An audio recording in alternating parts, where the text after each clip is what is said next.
remonte aux légendes médiévales européennes. Fée de l'amour et de la passion, elle est généralement représentée sous les traits d'une belle femme avec une queue de serpent. Mélusine est une figure emblématique de la mythologie française et européenne. Les origines exactes de la légende restent incertaines, mais on pense qu'elle est apparue pour la première fois en France et en Europe centrale au Moyen Âge. La légende de Mélusine a été popularisée par des contes de fées, des romans et des pièces de théâtre. Plus précisément le conte du même nom écrit par Jean d'Arras en 1393. Dans cette vidéo, je vais te raconter l'histoire de Mélusine, la fée serpent. Avant de commencer, je t'invite à t'abonner et à mettre un pouce bleu.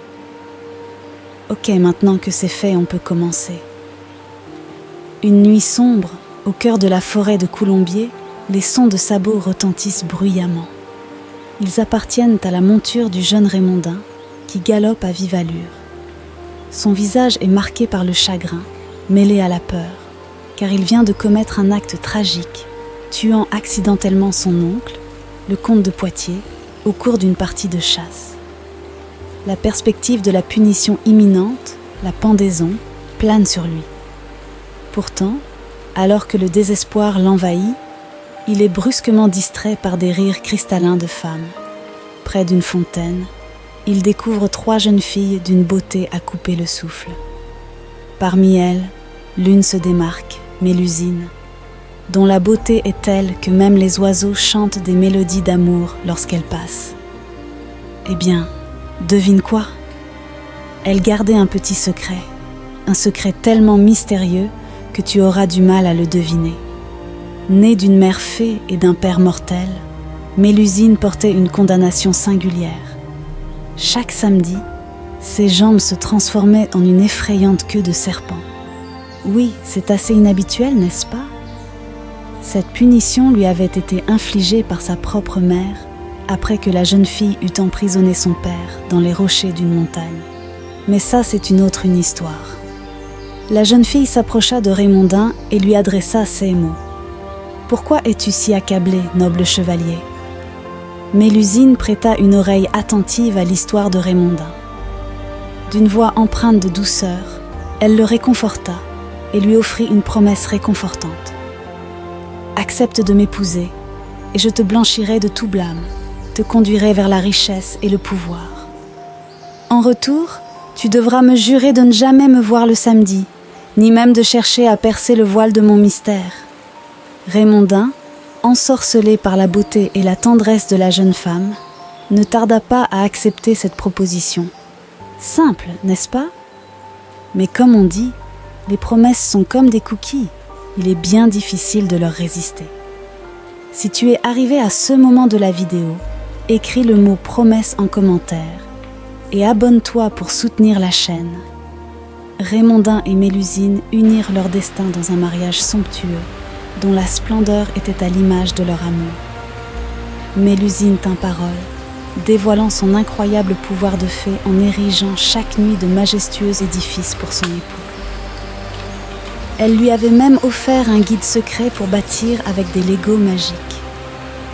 Parmi ces merveilles se dressait le château de Lusignan, près de la fontaine où ils s'étaient rencontrés. Sous la grâce de Mélusine, le couple donna naissance à une fratrie de 10 fils.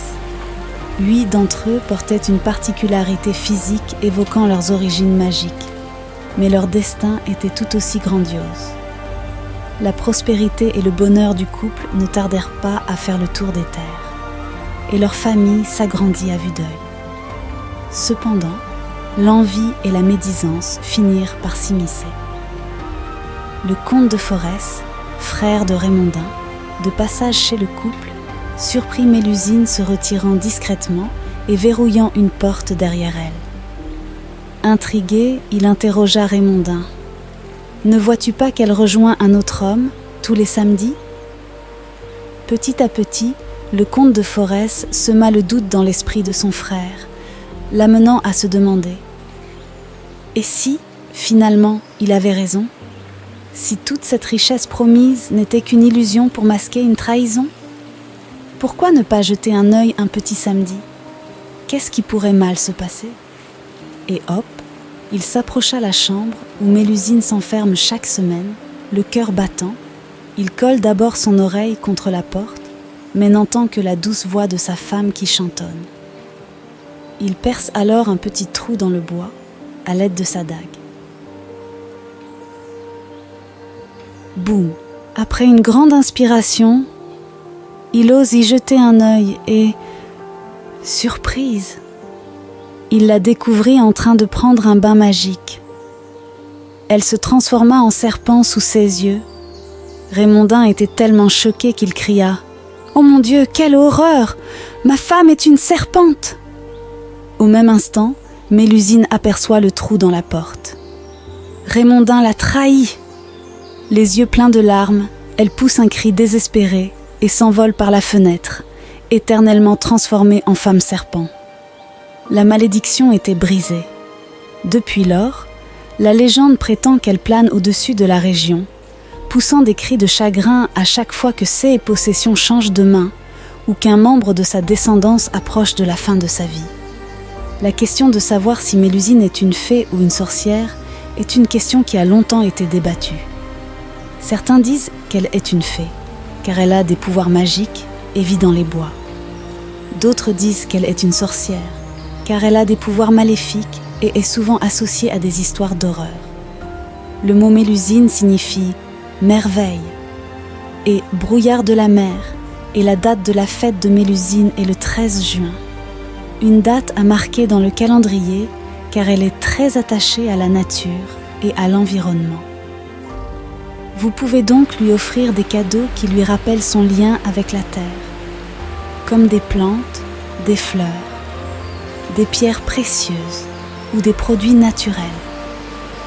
Vous pouvez également lui offrir des objets comme des livres, des cartes ou des instruments de musique. La légende de Mélusine est devenue un symbole puissant dans le contexte du féminisme et de la réflexion sur le rôle des femmes dans la société.